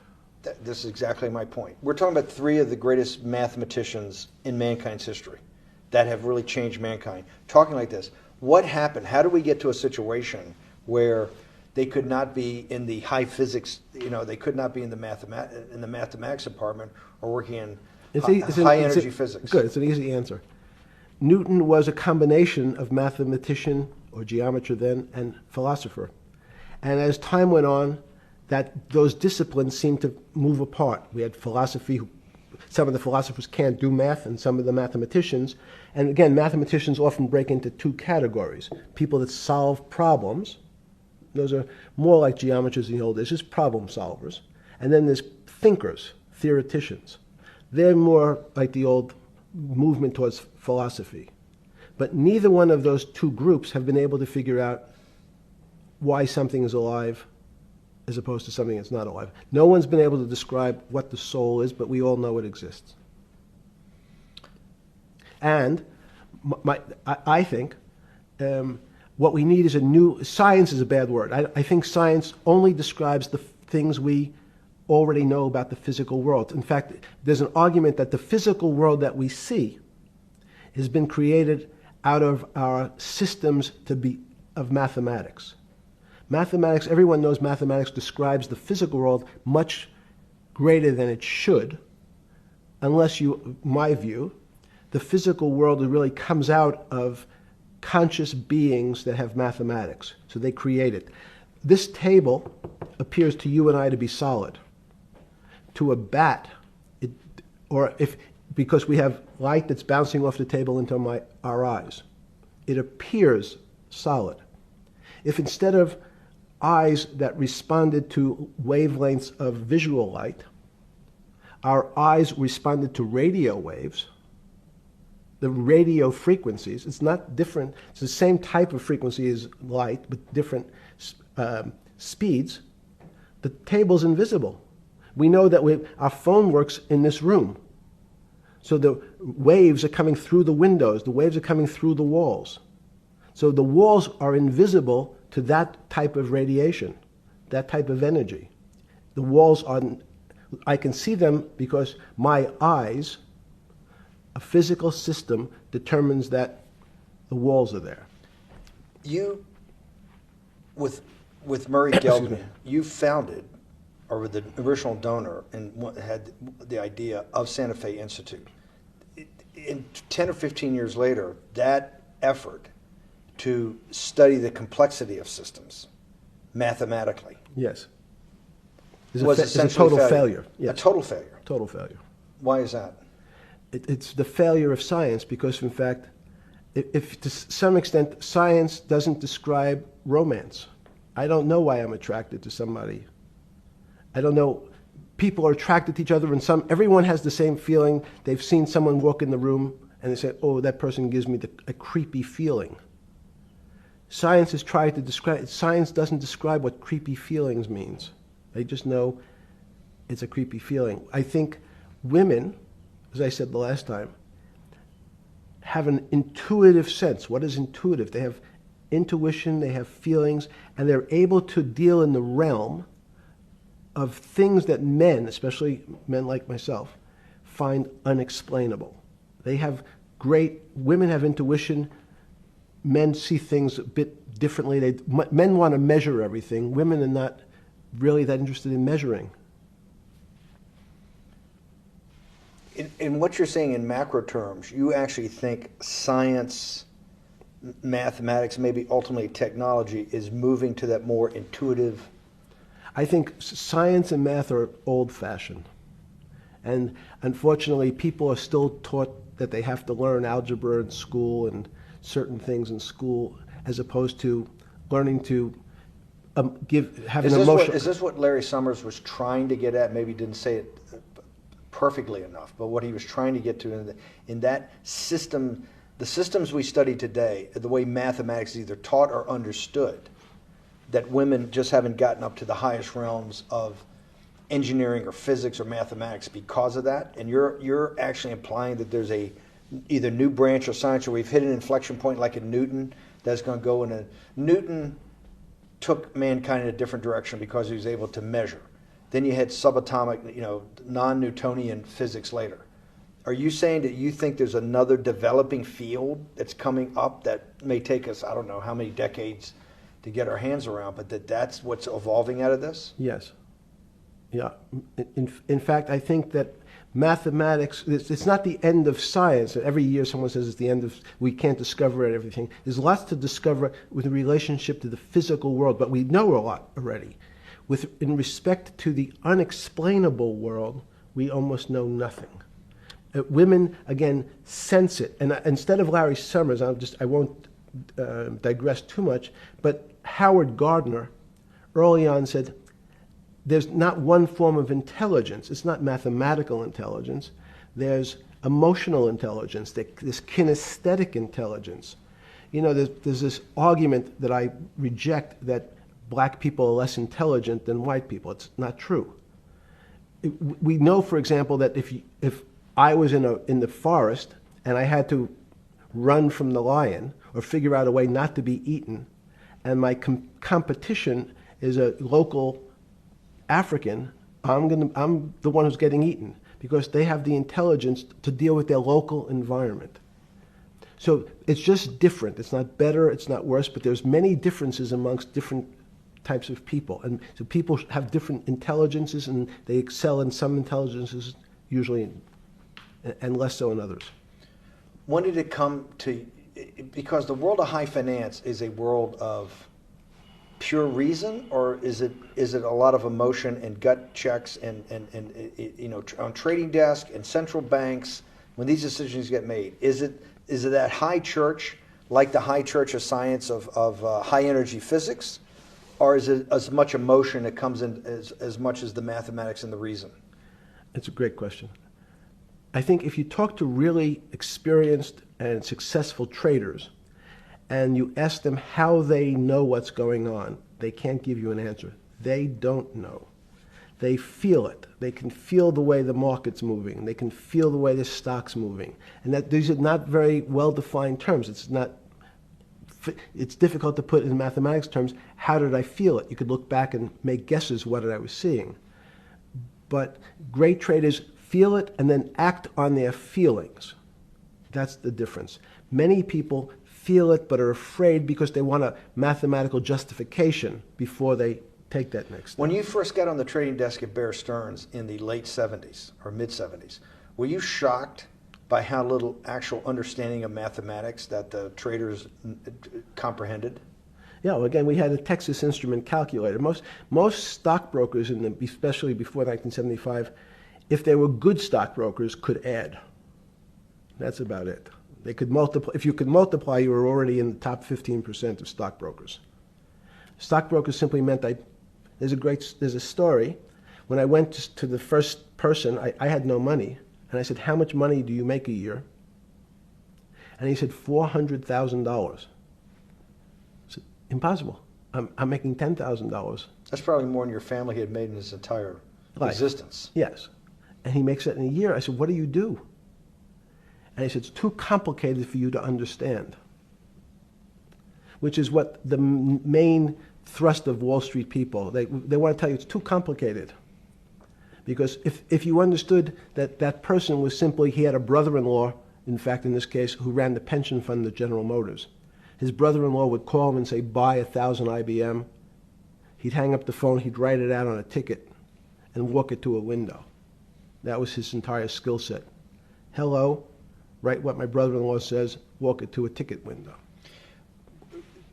Give me an example when you were on the trading desk in the early days of Bear Stearns of a time that you felt either complete uncertainty or you saw total panic, where something was happening that people couldn't foretell and that they were like in an airplane cockpit where it's going wrong. Walk us through that. In 1978, I think it was, across the news wires, there had been a collapse of the currency in Thailand. On the other side of the world, had no relationship to me. I wasn't sure where Thailand was. But the fact that a currency, a country's money, had all of a sudden dropped tremendously in value, affected the rest of the world's markets. And people panicked because they'd never seen that before. A very small part of a very complex system had a shock throughout the whole system. So prices on Park Avenue apartments, the bond markets, the stock markets, every started to gyrate. You know, there's an old mathematics expression that if a butterfly wings in Mexico make the wrong turn, it spins out, and eventually, by the time it gets to Canada, it turns into a tornado. So these are part of complex systems. So yeah, Wall Street in certain parts. Santa Fe Institute was supposed to actually come up with a formula for that, for the butterfly wings. Why in 15 years did you reach the end of at least that experiment? Every attempt to, that's why it's so exciting now, because I think certain people are starting to realize that there's so many things that are unexplainable that we have to think about them differently. Music is a great example. It's a common man's example. You know when you hear a certain song, it makes you feel a certain way. How does it do that? We don't know. We can't mathematize it. And even that music, Steve, nowadays we compress music. When you have a violin, it's compressed onto your iPhone. So what does compression mean? I'm taking lots of information and I'm cutting it into lots of pieces and squishing it together. And when I squish it or compress it, I have to take out lots of pieces, but I say that they're not very important pieces. It's those pieces that we take out when we compress data, to me, are the most interesting parts of life. You just said a while ago, part of this new search for science may go back to when people were actually talking about a soul, and you said there's no doubt in your mind that there is a soul. Describe for me what you mean by that. What do you mean by soul? What do you mean soul different than the physical analog body that we're seeing on film right now? It's difficult to describe in words. I mean, I'm not a poet. Poems get a little closer to what that really means. But even the concept of what is life becomes complicated when you deal with plants and seeds. Is a seed alive? I don't know. Certain people would say, no, it's dead. When you're a banana, one of my favorite examples is the banana that's sitting on the countertop in your kitchen today. Is it alive or dead? What do you think about human life? Tell me about human life. But your banana is alive. That banana is breathing. It's on your. You say that's impossible, Jeffrey. No, it's not. Is the banana conscious? All these words. These are words. So everyone's trying to fit a very complicated concepts into a very small box called conscious or alive. These don't fit in that way. So if you put your banana in a bag and put another fruit in with it, the fruit ripens faster because the banana breathes with it. We don't understand most of those things. So you asked the big question. Sorry. You talk about the life. What about human life? What about it? Tell me what do you think? What do you think human life is? It's a miracle.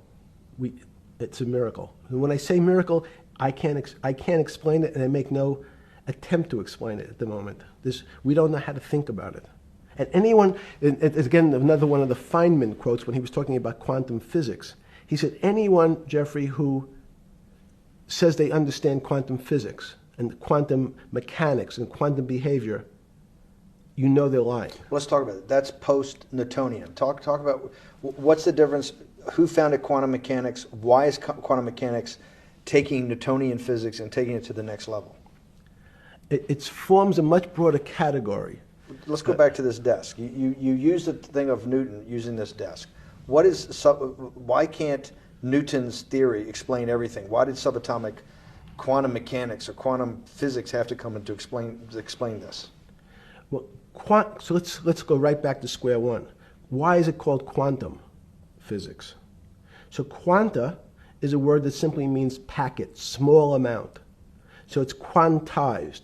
So we recognized, when we recognized that this table appears, another very complicated word, solid to us, it's really made up of molecules or atoms.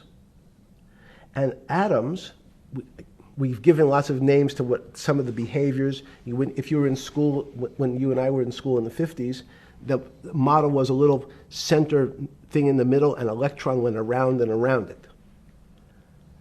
It was seen as a ball that went around and around it. And as we started to look at, say, well, let's see what this ball looks like. I want to be able to examine that little thing called an electron. We found that there was nothing there. There wasn't the thing. It was simply a cloud of energy that we can call an electron. So we already started to see mysterious things as we go into very super small quantities, quantum physics. So quantum physics started to go into the very small, and at very small distances, we see things that we can't explain. We just cannot explain. How am I doing on time? 4 minutes. Fine.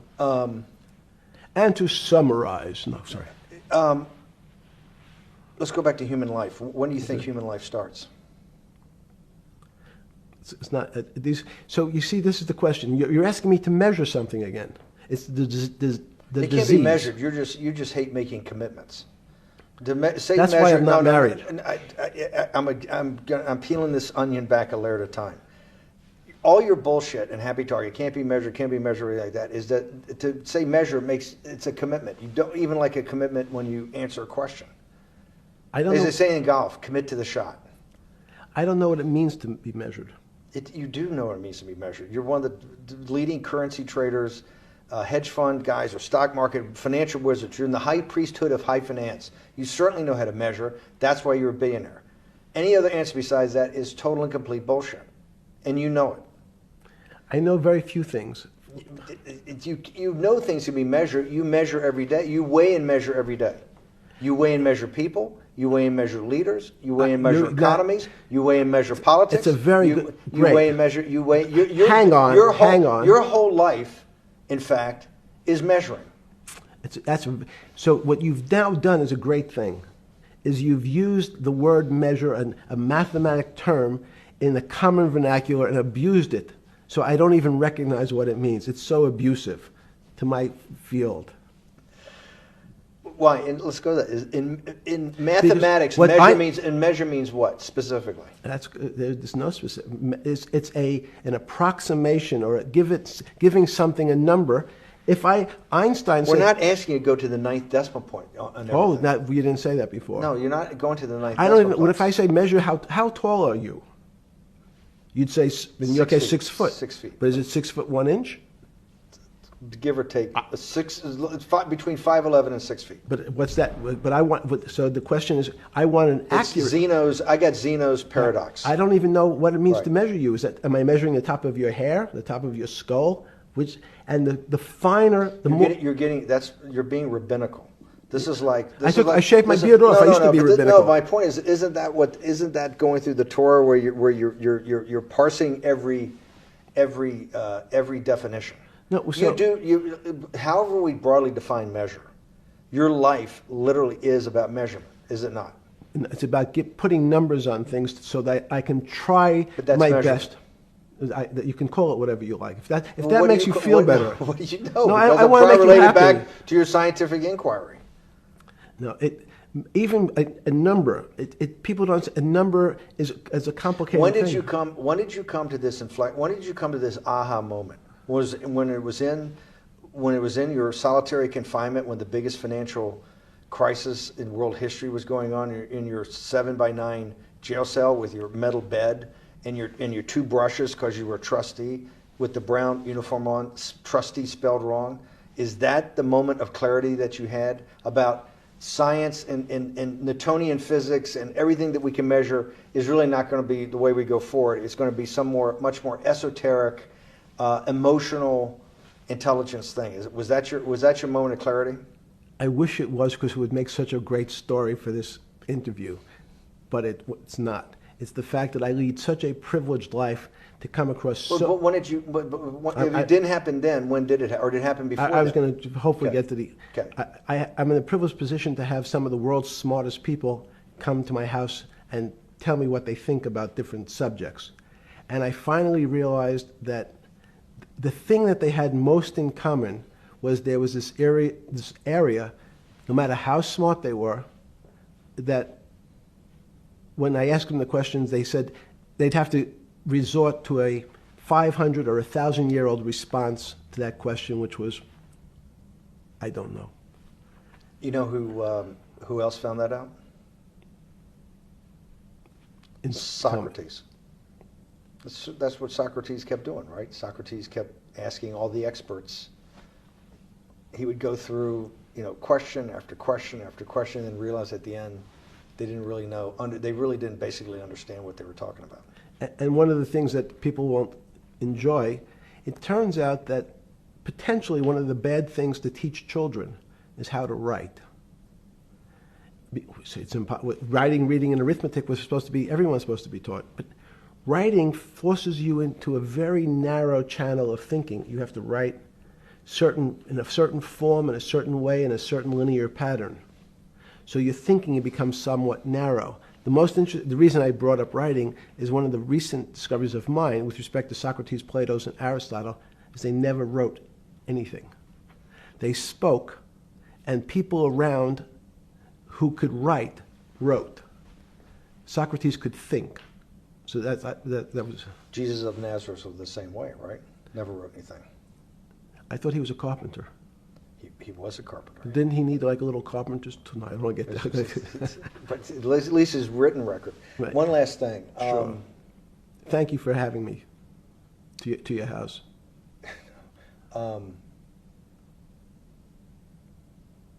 Vegetable juice. Let's go back. Look what vegetable juice does. When did that? The beginning of that. Was there any one aha moment in all these great thinkers? Did it happen before 2008? Was it after? That came up over, I know, many years. But when did you actually realize, hey, something new's got to be developed? Yeah, that's great. Is that because again, I'm privileged enough to have people around me who've given lots of philanthropic gifts to institutions of higher learning, and when I said the impact, how do you judge the impact of your giving? And we sat down and said, no really new ideas have come out. And I realized that, of course, it hasn't come out because we've been looking at using science and mathematics, and it's the wrong tool. It's obvious. Institutions that are set up and try to put forward knowledge and understanding and truth, should they take your money? Derek Bach at Harvard said, taking money for good causes is a good thing. So if Hitler took all the gold out of the teeth of the Jews and said, I want to give this to Heidelberg University to fund the Leibniz chairs so that I can study high energy physics, Derek Bach would say that was fine? Again, these questions are questions where good people on both sides, like your Charlottesville, could differ. I don't know the answers to these questions. So tell us the two. Give us the two answers. The one answer why it shouldn't be, and then the one answer. Derek Bach says, I'll essentially take cash from anybody because I got so many projects, so many good guys, and this is the way I'll do it. So I'm indifferent to where the cash comes from. Money's money. And if I got good guys, I'm the fiduciary that says these are good people and this is good research, okay? I'll take the cash from any source, including you. What's the other argument? Let me give you that. I know in my case, Is your money dirty money? If you live, I just asked a question. Is your money dirty money? No, it's not. So, in fact, why is it not dirty money? Because I earned it, But you earned it. I earned it legally. We went back to this before. You earned it. You earned it, advising the worst people in the world, right? That do enormous bad things, and just to make more money. So, instead of asking me the question, should you take the money? Because I think it's a legitimate question. Do you think it's a legitimate question? Yes, no Why? question.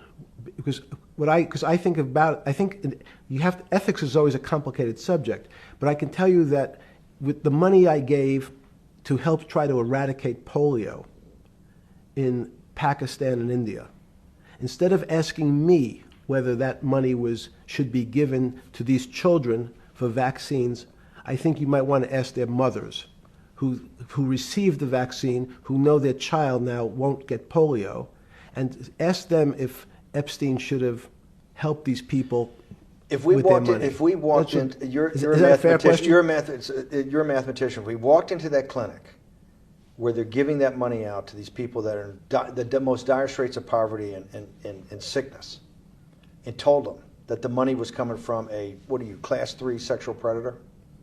Tier 1. What's tier 1's the highest and worst? No, I'm the lowest. I'm the lowest. You're the lowest. Okay, tier 1, you're the lowest. But a criminal. Yes. That the money came from them. What percentage of people do you estimate? I understand you don't like probabilities. Do you estimate would say, I don't care, I want the money for my children? I would say everyone said, I want the money for my children. Did they know where the money came from? I think if you told them, if I told them the devil, 100%. The devil himself said, I'm going to exchange some dollars for your child's life. Do you think you're the devil himself? No, but I do have a good mirror.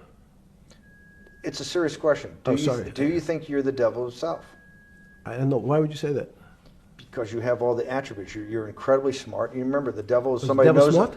The devil's brilliant. You read Milton's Paradise Lost. No, the devil scares me. Satan is at the number 1 or 2 archangel, and the reason he goes to hell and leads the rebellion is because he can't be the top guy. And his thing is, I'd rather reign in hell than serve in heaven. I saw that in a movie once called American Dharma. I don't remember who said it. Okay, we have to go. Okay, good. Okay. That was good.